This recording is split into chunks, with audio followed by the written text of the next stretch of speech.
Hello, and welcome to the Retirement Income Institute Fellows Corner. I'm Suzanne Norman, Director of External Relations for the Institute, and I'm thrilled today to have Fred Reish with us. Many of you know Fred. He's a very distinguished voice in the retirement plan space.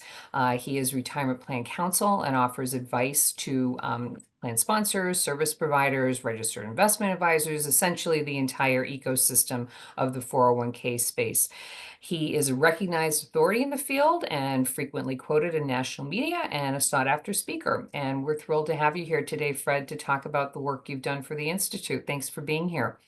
Well, thanks, Suzanne, and thanks for that really nice introduction. I I'm, it makes me feel like you're talking about my father. Uh, Oh, well, we do have such gratitude for all the work that you've done with the Institute for the past 5 years, and really you're a very important voice for us because of your expertise in what was once perhaps corralled from the annuity or protected income conversation, and that's of course the 401k plans. And you've written the paper. And you've co-authored this with Bruce Ashton, sorry. And I wonder if you, before we go into some of the things that are in the paper, you could talk about what made you write this paper for the Institute. sure, Suzanne, we'll get to the solution in a minute, but let's start talking about the problem because you have to have a problem that needs a solution. And if you go back in time, 401k plans were initially designed as supplements to defined benefit plans. In fact, in the early days, they were called supplemental savings plans.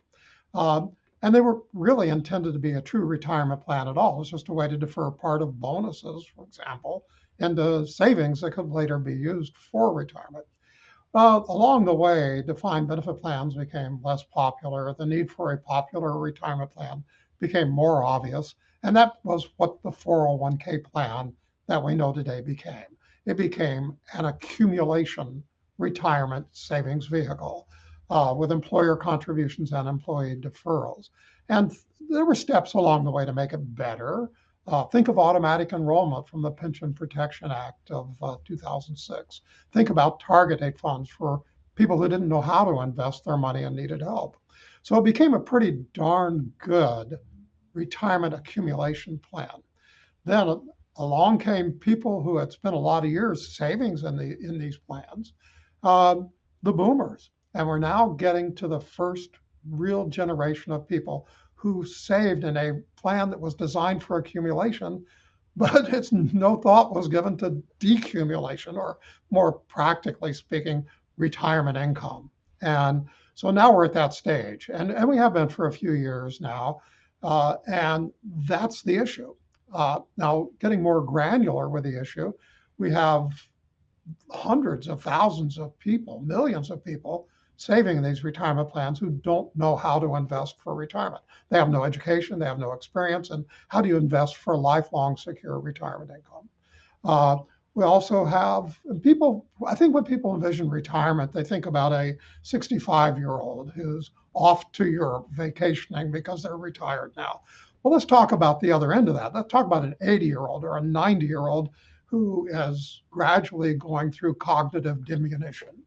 And can you really see them actively, properly managing a portfolio of securities in an IRA?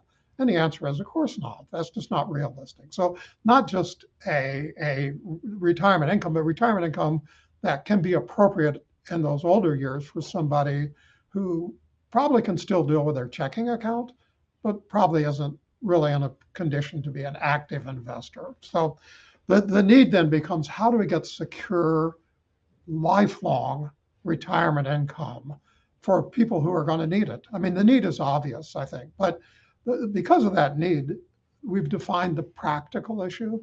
Then comes the policy question. How do we satisfy that?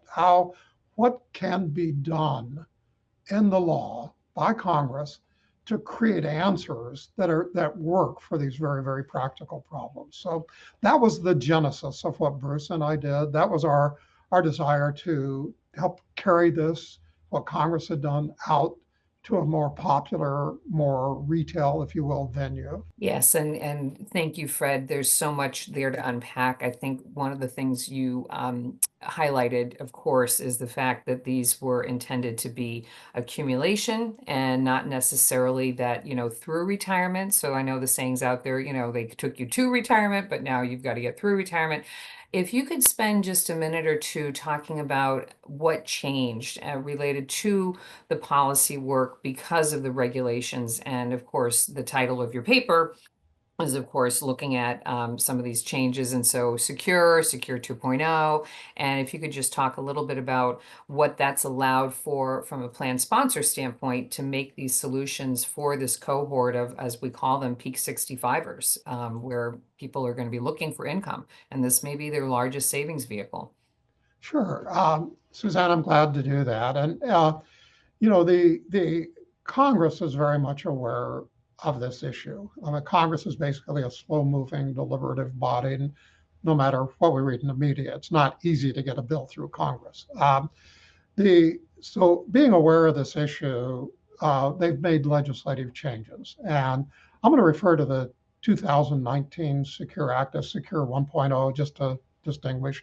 And we had in 2022 we had Secure 2.0. But the big one is Secure 1.0. And the problem that Congress was trying to address was that plan sponsors, particularly the bigger plan sponsors at the time, seemed willing to offer guaranteed insured retirement solutions, possibly as a GMWB wrapped around a target date fund, possibly as a straight annuity.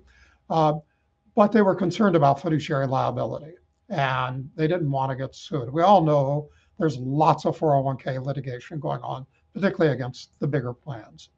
And so the issue Congress had to address is how can we make plans comfortable with selecting insurers to provide annuities of one form or another for their retiring participants. And they did that, they, meaning Congress, did that through a safe harbor. They said if you collect certain specified information, it's 5 or 6 things, from an insurer, and by collect, I mean the insurer can simply make those representations on a page or two. And if the plan sponsor gets those and doesn't have any reason, any specific actual knowledge to believe that any of them are incorrect, then there can be absolute reliance on that statement for selecting the insurer. The law goes on to say you still need to select the appropriate annuity contract, but you're free, you're home free from a legal perspective for selecting the insurer. That's a big deal because I don't know that it's particularly reasonable to expect lots and lots and lots of plan sponsors to have the expertise to evaluate the financial stability of insurance companies. That's not their business. They're making widgets, they're providing services. They're not in the business of evaluating insurance companies. So that was a very big change. I can't tell you the benefit of a fiduciary safe harbor. I simply cannot state that big enough to truly represent how important it is. They also said, well, the employers were saying to them, plan sponsors were saying, well, what if we decide not to have this anymore? What if we switch providers and our new provider can't record keep these contracts? Well, Congress built in a provision into Secure 1.0 that said, in that case, that can be a distributable event. And if you have an IRA that would protect that, an individual retirement annuity that would protect that benefit for the participant, they can roll into that individual retirement annuity, even though a distribution at that stage in their career would not otherwise be permissible. So they provide safety there. Then on top of it, Congress decided that, gee, we really need to make people more aware that these accumulation 401k plans can also be decumulation 401k plans, retirement income plans. So they created a concept called lifetime income illustrations, where each participant is given a projection, if you will, of how much they would have at retirement based on their account value today. Again, supporting that concept of this is here for retirement income. This isn't here just to make you rich. And Secure 2.0, there were some small changes. They were helpful. I don't want to discount them, but they were nowhere near as big as that fiduciary safe harbor. And Suzanne, I think I can guarantee you someday we're going to have Secure 3.0, and 3.0 is going to further push this ball down the road because it's a huge issue and we've got to solve it one way or another. Let me go back one step though. I said that you got the fiduciary safe harbor And I sort of dropped that there, but let me build on that for a moment. There's a process that Bruce and I discuss in the white paper where that employers should go through to properly add a guaranteed retirement income product of some kind to their plan. The first and most obvious is the employer, the plan sponsor should say, do I want to do this? They should look at their employees and say, is that part of our culture? Is that who we are as a company to support our employees when they first get here with us, along in their career, and when they retire? Do we want to say we're providing a complete retirement vehicle for you? Most large plan sponsors are saying yes, they do. And then that's going to come downstream to middle market and finally the smaller market as the industry develops the products and the services that go with us. So then they say, okay, well, if we're going to add that, what products do we want to add? What kind of annuities? What kind of guarantees? There's that concept of type. What's the type of guaranteed benefit we want to provide? Um, and then they would look at the insurance companies that provide that benefit. But they also have to look at their plan documents because the issue is if we're going to provide a monthly payment in retirement, do our plan documents allow for monthly payments? And surprisingly, most plan documents are consistent with the old way, the accumulation type thinking, not with the retirement income type thinking. So there will probably be some amendments to the plan documents that'll be needed. Some coordination with a record keeper. Can your record keeper keep this? So there's that coordination stage once you've decided on the type of product. Now you pick the insurance companies there that provide that a list and then narrow that down if you want to. Then pick the one that you want to work with, but make sure that you're getting that statement by the insurance company of the factors, the considerations in Secure 1.0 so that you can then have the fiduciary safe harbor.